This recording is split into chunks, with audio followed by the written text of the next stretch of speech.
Hey everybody, this is Kerry. Today I want to chat with you about the New York Times article that a bunch of people sent me.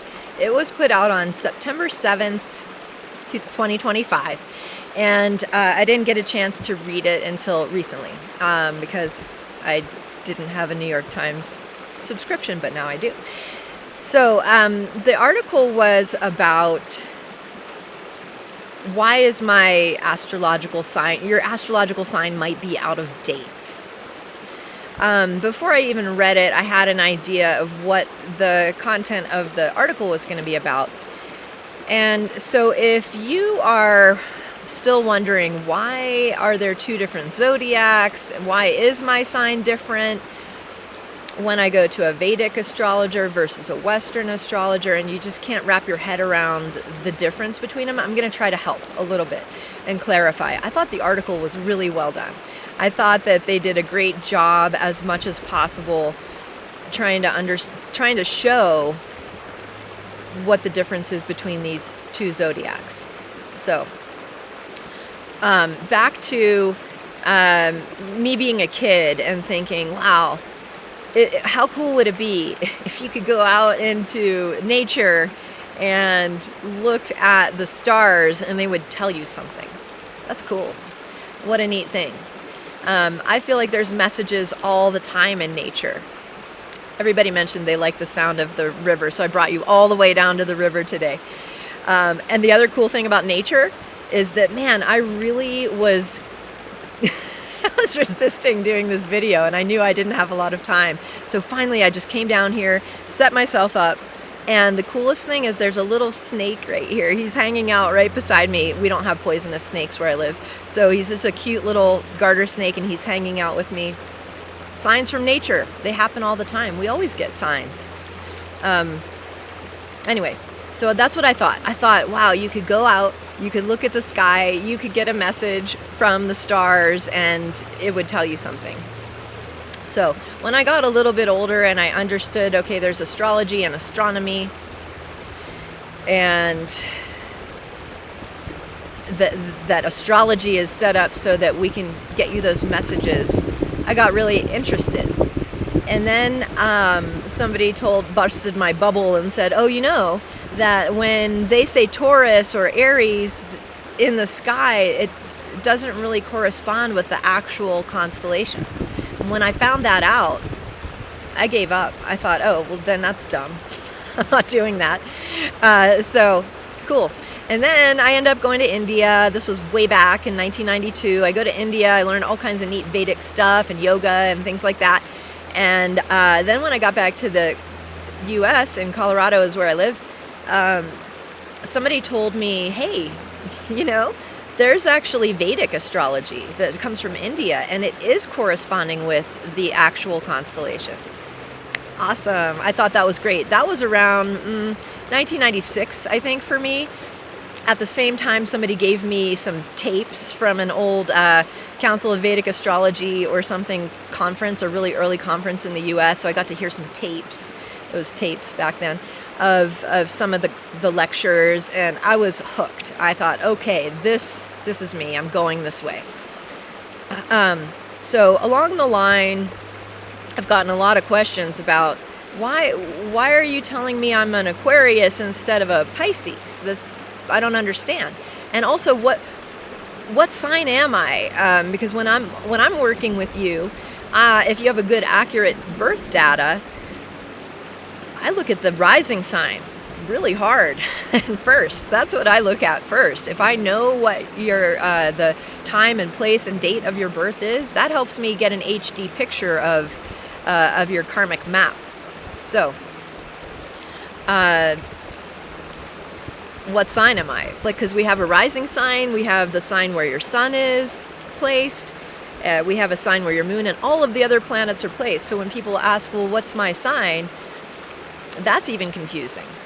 So not only could it be a different sign in the sky, but what do I identify with? Am I my sun sign or my moon sign or my rising sign? And yes, you are all of those things. We're all of those things. We're a mixture of all those things. So back to the zodiac issue. The New York Times article did a Good job. It has great graphics. If you can look at it, look at it. But some people who read that came to me and said, I still don't understand. I still don't understand why. So there is a concept, an actual thing that happens. You can look it up on Wikipedia if you're really curious. Where you want to start is the idea of axial precession. And something called the precession of the equinoxes. So let's start with our favorite planet Earth and realize that just like all of the other planets, Earth is a globe, and it is round in shape, and it's going around the sun just like all the other planets like Mercury and Mars and Venus. And let's say we're the Earth here, the globe, and there's an axis. We have this North Pole, South Pole thing going on. And so as we're cruising around the sun, we aren't actually straight up. Our axis is tilted. And so we're on this axis, turning around, moving around the sun. And that axis is, let's think about the North Pole pointing somewhere into the sky, pointing at a constellation or stars.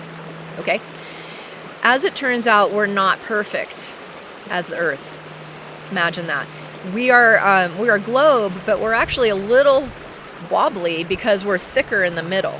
We're not a perfect sphere. So our big middle, where the equator is, causes the Earth to kind of wobble in a really slow way. This wobble is what causes axial precession. I don't expect you to understand this right now in this short video. I've literally obsessed about this for decades. I've built a model in my head trying to understand how does the solar system work, how do galaxies work, how does seasons work, how does the moon go. I mean, I've thought about it for a long time, so I don't expect this to just make the light bulb go off, but I'm just trying to help you a little.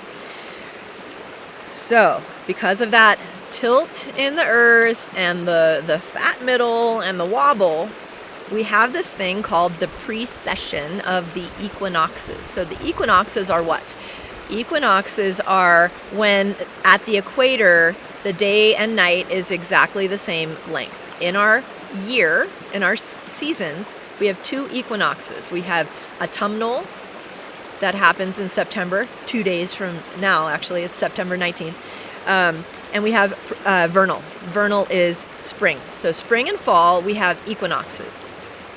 So if you're at the equator, those day and night on those days will be exactly equal. The other 2 points in the annual cycle are the solstices. So in winter we have a solstice, and in summer we have a solstice. Those 4 points are really tracking the sun's movement.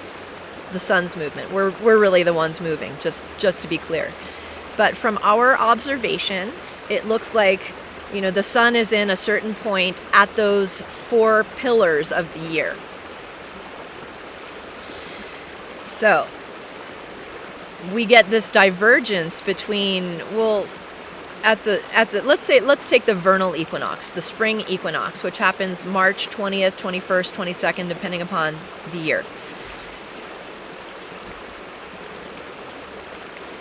In Western astrology, or tropical astrology, they are asserting that at the vernal equinox, the sun is at the 0 degrees of the sign of Aries.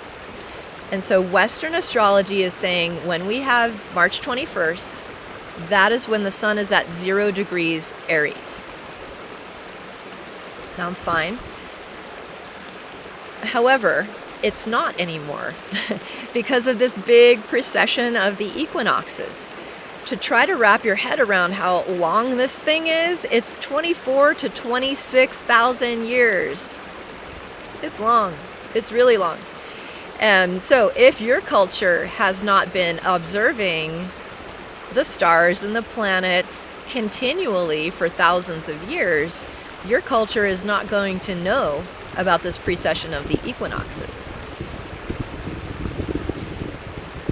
So, let's say approximately between 0 and 500 AD, that the spring equinox really was at 0 degrees of the sign of Aries. Now let's talk about signs.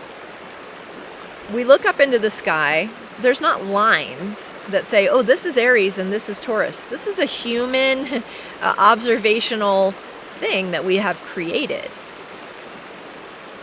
There are actual constellations that are Pisces and Aries and Gemini, and it is a band of stars that the sun travels through.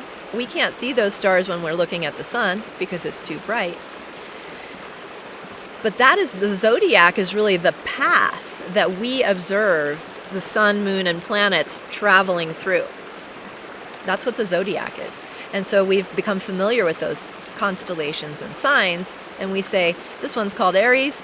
Seems like when stuff happens, when the sun or other planets are here, it indicates this. Through thousands of years of observations and codifying, that's where we get our rules of Vedic astrology. Like, how do I know that if you're a Leo rising, this and that's going to happen to you a year from now? Thousands of years. This culture has been looking and recording and watching. So, because of the precession, though, every 2,000 years, where the vernal equinox is going to happen vis-a-vis where is the sun, is going to shift and slide ever so slightly. And it goes backwards, by the way. So, let's say in the Dark Ages of Europe, which started around 500 AD and subsided around 1500 AD when we had the Renaissance and the Enlightenment and all of that kind of thing. That 1,000-year period in Europe saw a lot of ancient knowledge go away. Knowledge got lost. We call it the Dark Ages. So in 1500-ish, people in Europe woke up from their slumber and looked at the old books and said, behold, the vernal equinox happens at 0 degrees of the sign when the sun is at 0 degrees Aries. So let's just go with that. So Western astrology for the last 500 years has been asserting that March 21st equals the sun is at 0 degrees Aries. But every year that slips a little bit more away from reality. Right now, the sun is at about 6 or 7 degrees Pisces during the vernal equinox. And this precession of the equinoxes thing is also what defines our ages. We say age of Aquarius, age of Pisces, mostly people think age of Aquarius, and they think, we're in the age of Aquarius. Yay. But I don't really think we're going to get to the age of Aquarius until the sun at the vernal equinox is in the stars of Aquarius, which is probably about 500 or 600 years from now. So I'll give us dawning of the age of Aquarius right now, but not actually the age of Aquarius. So these ages of time, because I told you that 24 to 26,000 year cycle, if we divide that into 12 signs, then each of our ages is going to be about 2,000 years. So with the sun being at 6 or 7 degrees Pisces at the vernal equinox right now, we're actually in the age of Pisces still. Christianity is really important in this age, I think. And even the sign of Pisces, the two fish, it's very, Christianity takes that symbol even. Interesting. So we're in the age of Pisces still. Okay, so now I'm going to look at your chart. I need to know what time of day and where you were born and that kind of thing to get the clear picture. But as it turns out, Vedic astrology, or sidereal astrology, you may have heard the terms tropical astrology and sidereal astrology. Tropical astrology uses those 4 pillars of the year very strongly.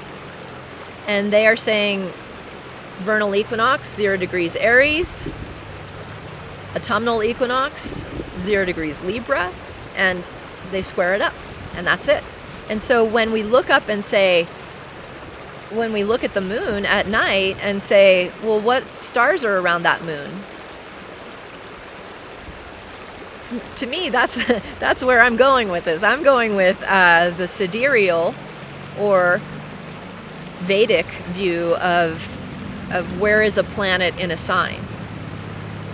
Because I think it's neat that you can look up at the sky and get a message. Because that's really neat. And so that's what the difference is, really. I hope this has been helpful. This has probably confused you more.